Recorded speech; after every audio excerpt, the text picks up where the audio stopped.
Welcome to Undertold Verbatim. I'm Solveig Rennan for the Undertold Stories Project. We report from all over the world for PBS NewsHour. We've talked to experts and people making a difference in their communities. In this podcast, we're revisiting those undertold stories to share extended interviews we've done with changemakers around the world.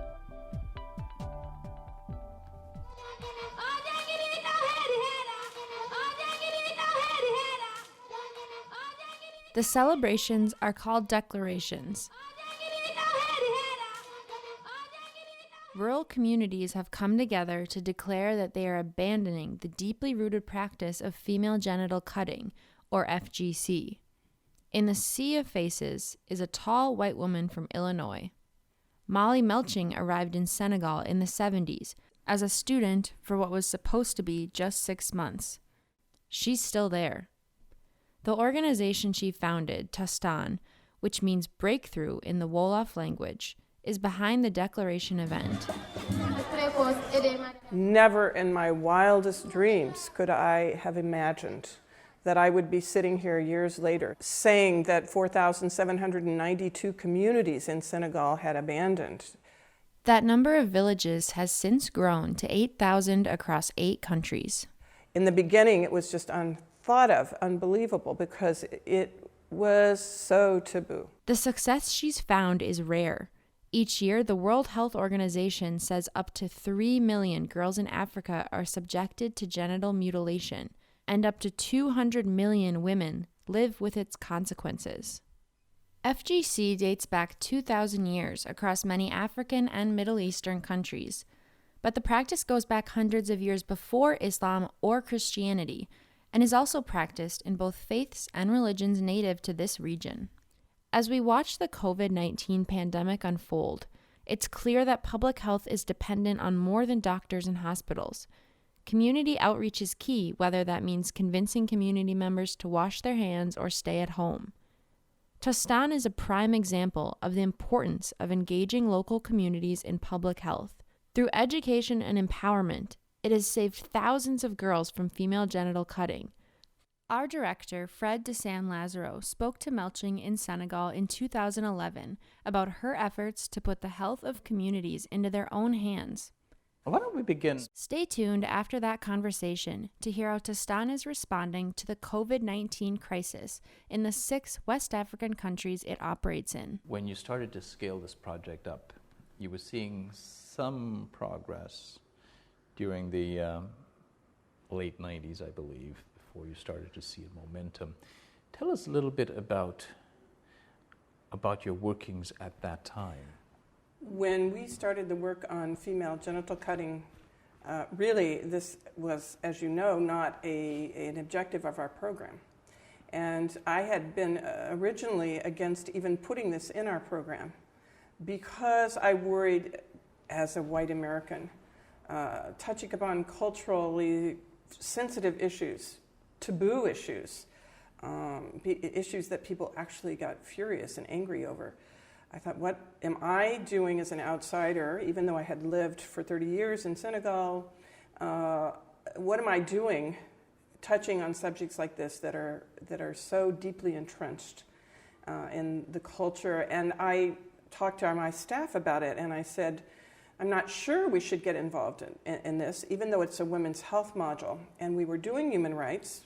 Human rights was a very important part of the module because we realized without human rights, people couldn't really address health issues.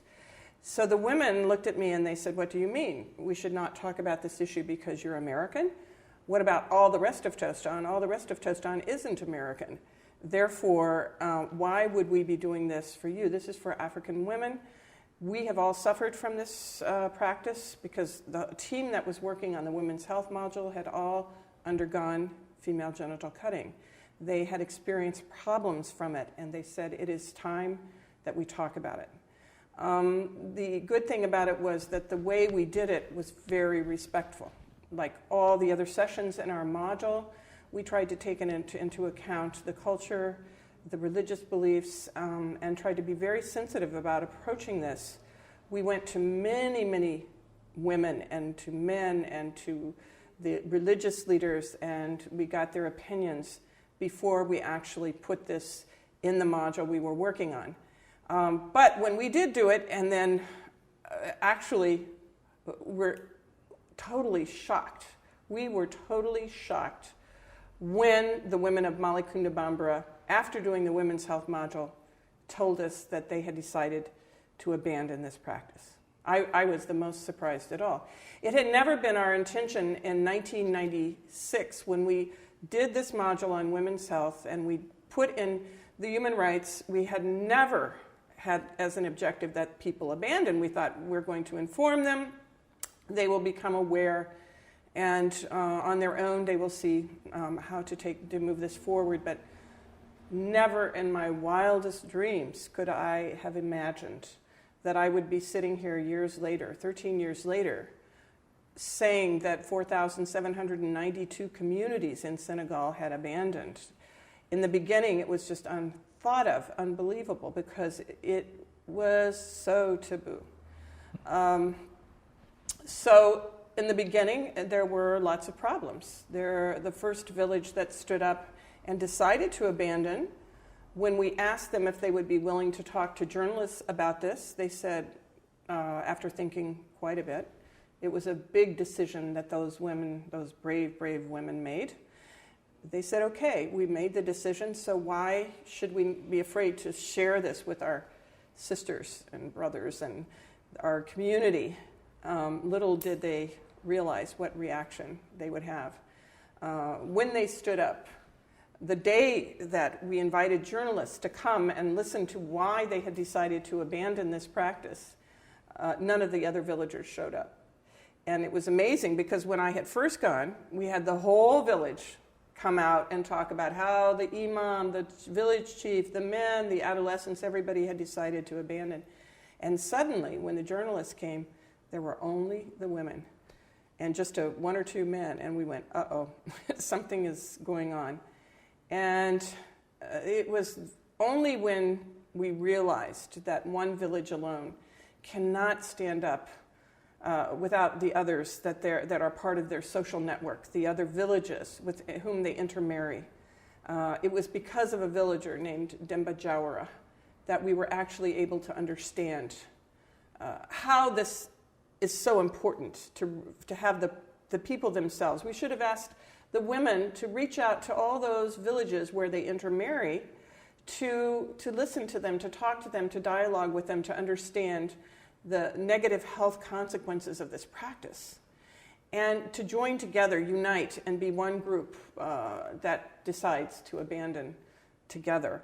And we didn't know then. It was only Demba who came afterwards and said the reason that the women are having so many problems is because they did this alone. And in Africa, you don't do anything alone. You don't go against the group. So what possessed these women to do it unilaterally then? The reason the women decided, initially, the first community decided to abandon, is because they had probably seen negative consequences of the practice in their own children, with their own children. I have found throughout these last 13 years, as the movement has unfolded in Senegal, throughout these hundreds and thousands of villages, that often the leaders of this movement at the grassroots level have been women whose daughters have died, or who've hemorrhaged, or who've had terrible pain in childbirth and have suffered the consequence through fistula or other problems that they've had, sexual problems, sterility.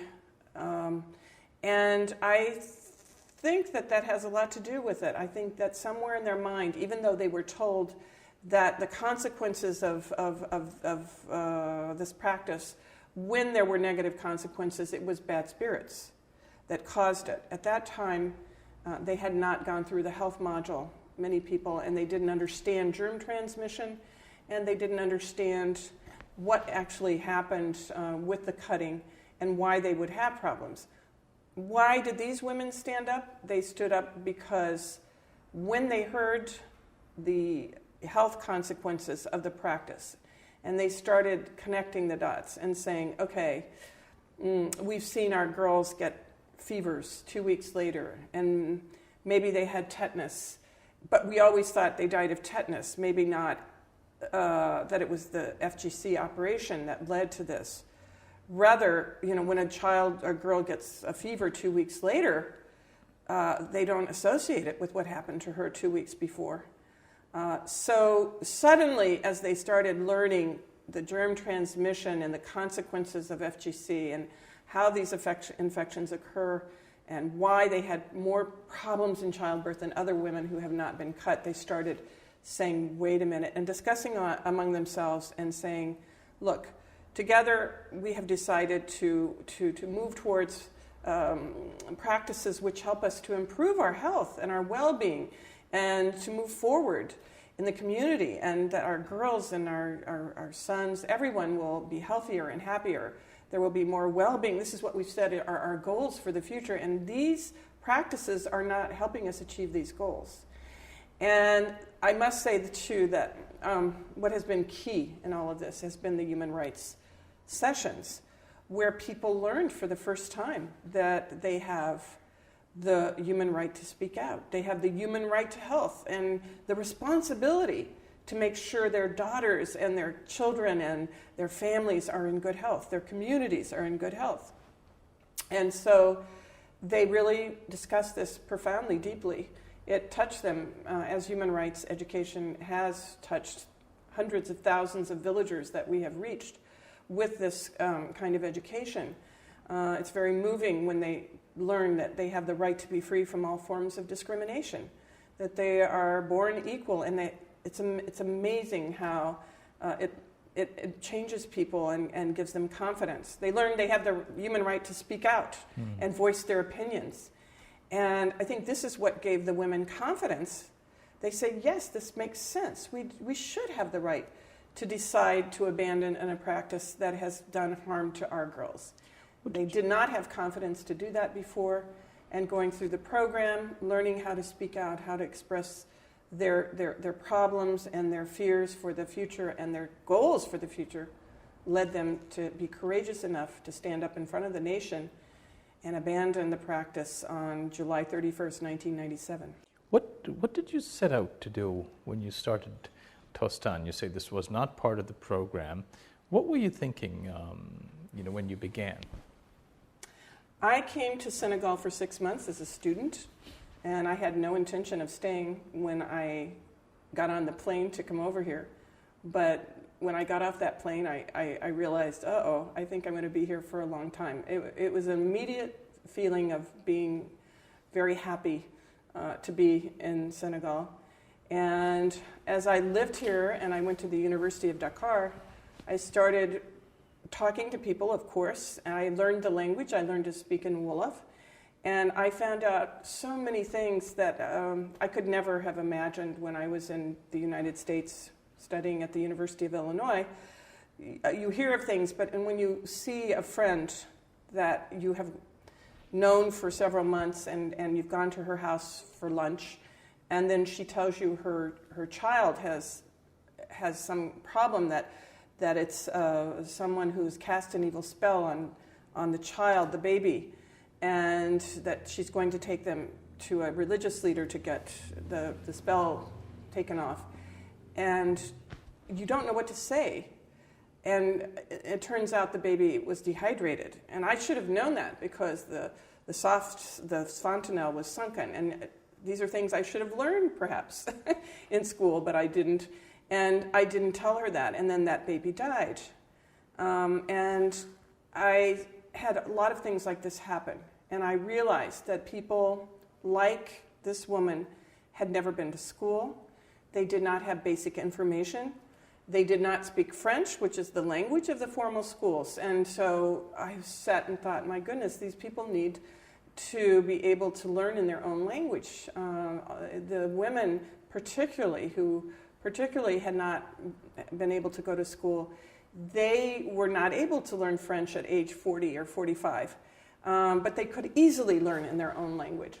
And so I thought, wow, if there were only a program that allowed them to get the information they needed to make really important decisions. In other words, maybe it is important to still go to the religious leader and get his blessings. At the same time, she knows that I must immediately give the oral rehydration therapy to my child. The solution is available. If she would have done that when the child started having diarrhea, this death would not have occurred. The baby would not have been dehydrated. She would not even had to gone either to the hospital or to the religious leader for those special blessings. So I started then to live in a village and working with people and listening to their beliefs and seeing how working with them and listening to them and what their concerns, their fears, their deepest beliefs were, how we could work through this together and maybe get them the information. Lots of times I didn't have the information. I had to go find out also. So it was really a very collaborative process of putting this program together. And up until 1996, when we were working on the women's health module, we really had not confronted these very controversial issues of things like family planning, very controversial here, female genital cutting, child marriage. These are very deeply entrenched traditions that are difficult to talk about and to bring up and to dare to discuss within a program in a way that will not make people defensive, that will not make them, say, what are you doing? What are you talking about this for? We don't want to talk about this. This is our tradition. We don't need to talk about this. So we found a way to do that so that people could talk about it in security and safety without judgment. Because, as you know, many people tend in the West to be very judgmental about certain of these practices. What we found is that being judgmental did not allow people that space they needed, that nurturing, comfortable space where they could say, okay, we've been doing this, and we do it because we love our daughters, and we do it because we've had seen no alternative to doing it, really. We know that if we don't do it, our daughters won't have a husband. They won't be respected. They will be marginalized. No one will eat their food. No one will wear the clothes they wash. They will be considered impure and dirty. So they have no choice, really. So it was through the sessions that people could actually discuss these issues in a very safe space without being judged and being fully respected as loving mothers, and be able to come to a consensus around the fact that if these were harmful social norms, perhaps it was time to change them in a way that would guard those things that were truly important to them, which are happiness and peace and security and health, well-being. Those were the things that were really important. And before, they had practiced FGC to achieve that goal of belonging, of social identity. And seeing now that maybe this practice was having just the opposite of what they were seeking, the goal they were seeking, they then made the decision that it's time to abandon this because it's not helping us achieve our true goals in society. The impetus for the change has to come from within the community. They can't be shamed into changing this behavior. That seems to be the obvious inference from all of this, the moral of this story. But has that historically been the approach of aid agencies and other organizations to try and change this? Has that historically, and does that continue to be the modus operandi for organizations that want to change this practice? Tostan found that using approaches that shame or blame people really was just the opposite of what would work in changing social norms. Being judgmental, coming in or either messaging and saying, stop this now, this is really bad, we will not tolerate your doing this. We found that this was having just the opposite effect of what you would want to have. What do you want to have? You want to open doors to dialogue. You want this to be a decision that is made from within and not from without. You want people to understand when they do decide, so that when they do understand and they do make a decision and they do stand up together as a united community, you know it's sustainable. If it is imposed from the outside, often you will see that it is not sustainable. They're just doing it to please others. In the past, there have been attempts from very well-intentioned people who really want to see this practice and know how women have suffered. And people have done so much in the past. Other organizations have worked to find a way to end this practice. And they have made great progress in getting people to talk about this for the first time, in getting the heads of state, the politicians, the lawmakers aware of the need to protect girls and women. I think where Tostan had a real advantage in this whole process was that we had years of experience of working within communities, hundreds of communities in Senegal, in Guinea, where this was practiced, and of listening. I think one of the biggest, probably, the advantages of our team is that they really listen to people and respect people. And the facilitators in our program, all those Africans who live near the community or in the community and who are facilitating the classes and the discussions for 3 years, they were the ones who came to us too and said, there is a certain approach, there's a way of talking about this, and we can do this. You can't just come in and tell people, stop this now. They won't listen to you. But there is a way of when people are educated, when they have the right information, when this is not done in a way to make them feel like they're backward or uncivilized or barbaric, then people will listen.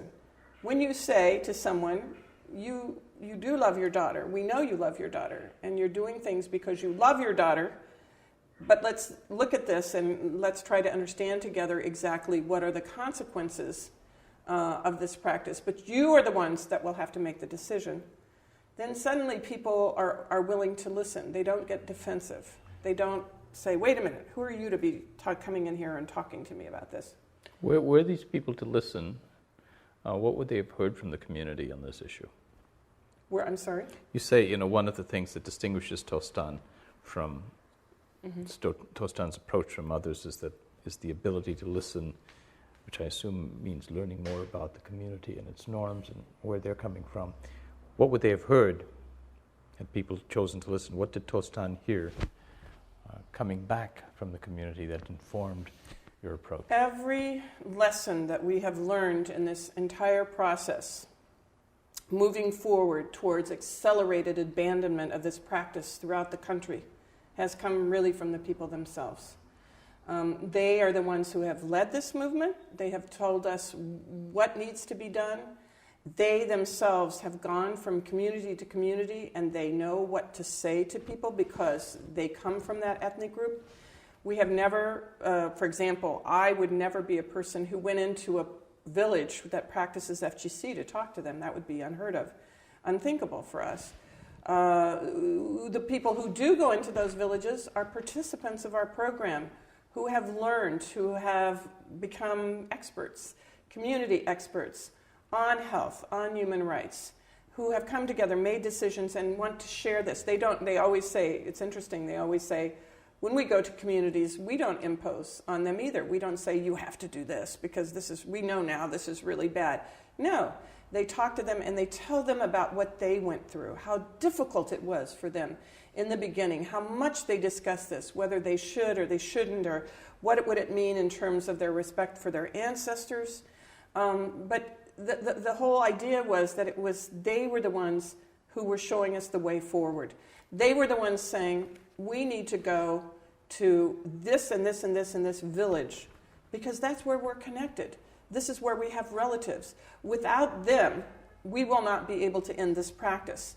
But we need to spend 4 days in this community, and we can only spend 1 day in this community because we know them very well, and we know that it will be much easier here than it will be over there. And we need, for example, perhaps to do the program in some villages because people will be very willing at that point to reach out to their whole social network. So they have always been the ones informing us of where to go next, where the resistance would be, why they need to go there, how long they need to spend there. And it's just amazing, their passion, their devotion, and their commitment to this movement. So really, what Tostan has done has pretty much supported them and let them move forward and lead that movement, and this is what has worked. They have gone across borders. They've met their families, of course, do not know borders. Their extended family is in Mali, it's in Gambia, and it's in Guinea-Bissau, and they go and work with the members of their community wherever they may be. In the diaspora, they have gone to France, to Italy, to Spain, to the United States, and talked with the community members living overseas to say, we want you to be part of this movement too. We don't want to abandon without you. You have to be part of this movement. Tell us a little bit about how all these light bulbs went off to inform this approach. I mean, how did you learn that this was the way to go? This approach has been difficult to get other people to understand often because it is sometimes counterintuitive. People think, oh, these people need to stop this practice. Let's go tell them to do that. We just send out a message and say, you've got to stop this. And why aren't they doing this? What's wrong with them? And so saying, no, this has to come from the people. It has to be something that comes from within and is understood. People have to have the information, be well educated, and they have to be the ones that then reach out. Really, I guess it was making so many mistakes myself. I lived in a village. I lived in a village for 4 years, and I made lots of mistakes in my efforts helping people. But I found the main thing that would help if I really wanted to contribute to the people and their goals for the future, not my goals, but their goals, was to listen. I learned that by making mistakes. I'll give you an example. I wanted to do, to help them with health. They said that one of their goals was health. And we discussed nutrition, and they said we don't have vegetables. So we were discussing how a garden would help with providing vegetables for improving nutrition in the community. I said, fine, why don't you write a proposal in Wolof? They had learned to read and write in the national language of Wolof. And they did the proposal. They were very excited. And then I said, okay, now what we're going to do, we're going to set up the garden. And this is Africa. Everybody will participate. Everyone will be involved. Everyone will come. And I was with someone who was actually from Dakar, a Senegalese also, 2 Senegalese in our team. And we all said, oh, yes, this is how we're going to do this. So the villagers said, okay, all right. And then we started the garden. There was a well built. We got the seeds. Everything was ready. And so the first day, about 40 people came and worked in the garden. The second day, maybe 30 people came. The fourth day, less people came. And then a week later, maybe 2 people came. And finally, there was no one to work in the garden. And we couldn't understand what happened. So we went over to the village and we said to people, can we have a meeting and discuss what's going on? And they said, well, this is not how we do this is not how a garden will succeed. And we said, what? And they said, no, this is not how it will work for us. We said, well, how would it work for you? They said, well, you would have everyone have their own row, and a family would be owned by one row, and they would be responsible for that. Not everybody just coming and working in the garden, and who knows who's responsible, and who knows who that produce is going to, and we don't do things like that. And we said, but why didn't you tell us? And they said, well, you didn't ask us. And we said, but why would you let us go through all this and set all this up? And they said, we didn't want to hurt your feelings. You were so enthusiastic. We didn't want to make you feel bad. We appreciate you're trying to help us. So it's as simple as that and as complex as that. It is as simple as that and as complex as that. Fred caught up with Molly again virtually this March to see how she and Tostan have pivoted to face the COVID-19 pandemic. So Molly, let's get rolling. How are your operations affected by the coronavirus? We have a staff of about 700 people out in the field working with communities firsthand. And unfortunately, with the coronavirus, we felt it really critical to protect our staff. That was so important to us, so that we thought we should get them back into their families, because we know how important it is to do early prevention.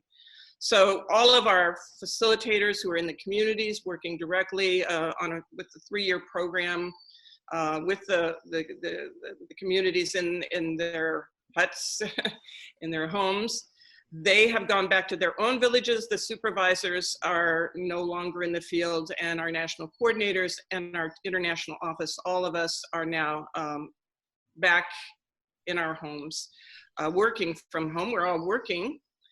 And of course, we're all very concerned about the villagers, and making sure that we do all that we can to get the information they need about the symptoms, what the virus is, the coronavirus is, and what to do if there are symptoms in the community. So that is our major concern right now, and that's what I've been working on ever since I have been in isolation here in my house. Most of the people have gone home, they're working from home. I mean, how feasible is that in especially rural areas? This poses a big problem in the communities, because most people don't have internet. Some of them do. Some of them can get WhatsApp, and they can get information off of WhatsApp. And they only have the radio. The radio is what we're using a lot to get information out to them in national languages. It's very hard to think of what will happen there, because if it were to be the case that the coronavirus were to come to one of the communities and people were asked to self-isolate, it would be almost impossible. And this is what we're most concerned about. Even the preventive measures that people have been saying to wash your hands all the time, well, that takes lots of water. Or it takes the alcoholic solutions that people don't have. They cost a lot of money. And so we're worried about all that, and we're worried about handshaking, which is a social norm here, and it's very difficult. People are still not sure exactly what this is, how dangerous it is, and something that they have felt as being one of the most important things you can do is to greet another person, to show them respect, and what we call here in Senegal, teranga, the welcoming that you give to someone. It's just so important. And so to tell people to stop doing that is very hard. So, we pretty much have adopted this way of saying hello, so that, you continue with the greeting, and we say, we know how important it is to greet others, but you just can't touch. The other things that have come up are people eating out of the same bowl, of course. That would be difficult also to get people to stop, and a lot for economic reasons, because people don't have plates and silverware like we have in the West. Also, drinking out of the same cup, the same issue. They don't have lots of cups for 25 people who live in the same house to have their own cup.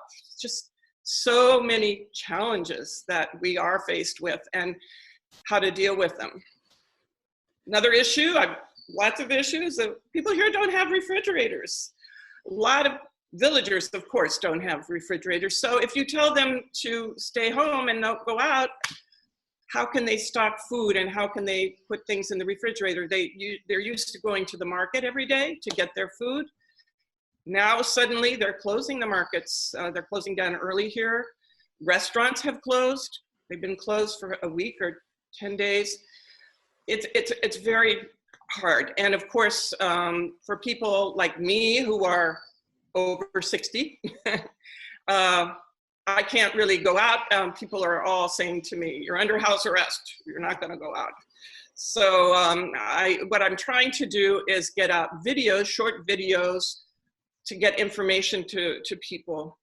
So with, of course, our staff, and always in national languages. That's so important. to get it out on the radio, perhaps to get the videos out on WhatsApp, or for those who have YouTube or Facebook, that they could at least see people whom they respect. For example, we're using religious leaders. We're going, last week there was a big problem because they were told not to go to the mosque. And you can imagine how that would make people feel. Has that ever happened before? No, never. People have said it is the first time ever that on Friday they have not gone to Friday prayers. And there were protests. There were protests all over Dakar, in all the neighborhoods. And luckily, we have wonderful religious leaders who, after they really understood, they really got very good information. The Senegalese government has been extremely proactive. They very early on started these preventative measures. And then they worked with the religious leaders to let them know how important this was. So this last Friday, it was much better. There were only 2 places where the police were right there and stopped them from coming into the mosque. But it is difficult. And of course, the hard thing is, of course, it affects older people more. And we're very worried about that. I mean, luckily here in Senegal, one of the beautiful things is there is this great respect and love for older people. And the youth are very concerned and they really want to help. And so, we're using that actually, and they really don't want to see elders disappear as they are in other countries, which is so sad. So we are appealing to their emotions around that and saying that you may not have symptoms, but you will be able to carry those symptoms, you share them with others, and this is very dangerous. So we are using all we can to try to get people to understand. What's raising your spirits? Hopefully there's something that's raising your spirits amid all of this. I'm very lucky because we have a wonderful staff that is so dedicated and determined to do something to help in any way they can. And so they are reaching out. Many of them have, even though they're back in their villages, they're calling their communities every day and asking them. We're trying to find out, what do they need? Our interview with Molly Melching was originally featured in our story called Abandoning Female Genital Cutting, which aired on the PBS program Religion and Ethics News Weekly on July 15th, 2011. To check out the full story, go to undertoldstories.org. This episode was hosted and edited by me, Solveig Rennan, and produced by Simeon Lancaster. The interview was conducted by our director, Fred DeSam Lazaro. You can find every Undertold Verbatim episode, virtual reality 360 experiences, and our entire library of Undertold news reports from around the world at undertoldstories.org. Undertold Verbatim is brought to you by the Undertold Stories Project, based at the University of St. Thomas in Minnesota. As always, thanks for your support.